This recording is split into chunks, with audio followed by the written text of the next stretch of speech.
Okay. All right. You're convinced.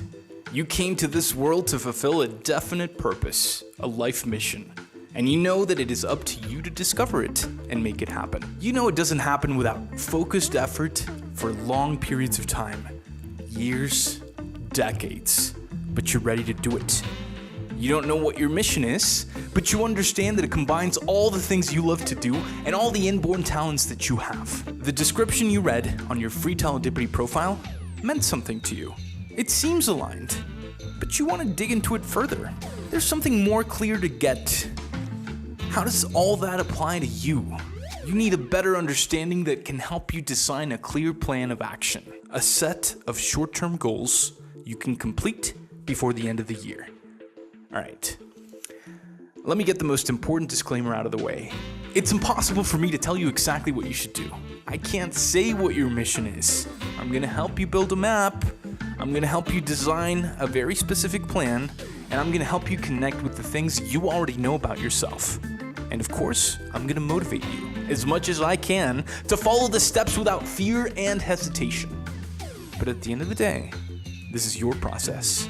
You alone are in charge, and you're gonna decide how fast and how far you will go. Let's get started. How do we translate a broad understanding of your mission into a plan?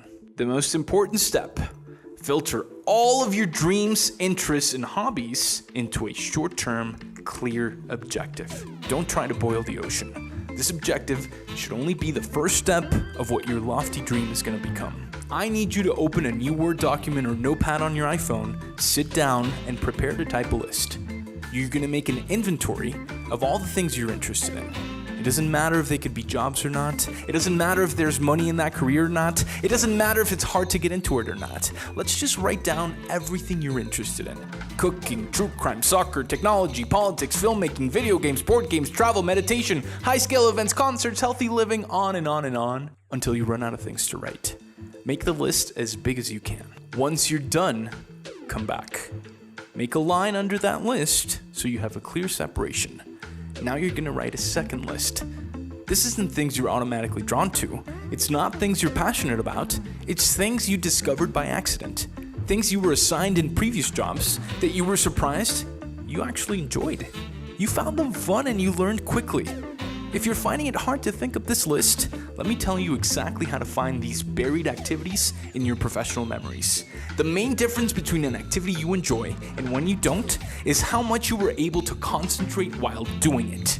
When you do something that's aligned with your life mission, even if it's not a part of your obvious interests, it's like the activity suddenly holds a spell over you. You sit down, you start performing the task, and it hypnotizes you. You move your hands, you think fast, you don't get frustrated when things aren't working, and before you know it, you're an expert. Every time you were assigned these activities, you never dreaded it. It was fine. Write as many as you can. Now, another line. Let's start a third list. Childhood memories. I don't ever want you to forget this. Everybody is a genius at something, including you. We all have a gift. The human power of creation is present in all of us, and we always channel it when we connect with the activities that express our natural God-given inclinations. We all have memories of being magically drawn to certain kinds of activities before puberty. We would become obsessed. We would do them for hours. Everybody has these memories. Let me give you examples. Little Ingmar Bergman, who would become a world-famous film director, became obsessed with the cinematograph his parents gave his brother for his birthday. He had to have it. He fought for it, traded all his toys for it, became mesmerized every time it was in his hands. He loved the thought of using technology and inanimate objects to create the vividness of life. Little Einstein developed that same fascination with a compass. For him, it was all about the invisible laws of the universe, physics. What about little Mozart? There were lots of young pianists at the time, but he was the only one who could practice the piano forever. His parents had to drag him when it was time to go to sleep. He was obsessed. Yes, they were all geniuses, but so are we. Everybody can push themselves to find a career that will deliver them with full mastery of all their God-given gifts and potential. I remember my grandparents giving me a tape recorder New Year's Eve when I was 10 years old. I didn't expect that gift, but something about it drew me to it. I walked around my grandma's house for hours, recording my voice, interviewing family members about their plans for the new year, 1998. It's like our souls know exactly what we came here to do, and we can always listen to them. But we're very distracted as adults, and as children, we were not. We heard it loud and clear. These childhood memories are our map. Try to remember something like this. You have one of these memories.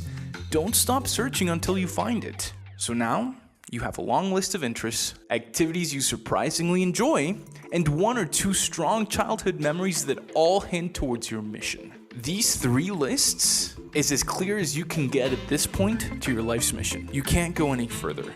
You're not going to know exactly how all these things combine into the perfect job until you grow into it, until you find it. Don't try to make it something specific 5 years down the line.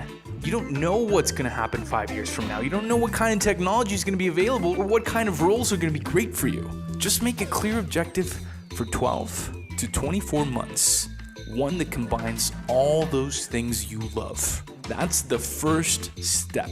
Remember, all you need to know is how to start building now and where to get yourself over the next couple years.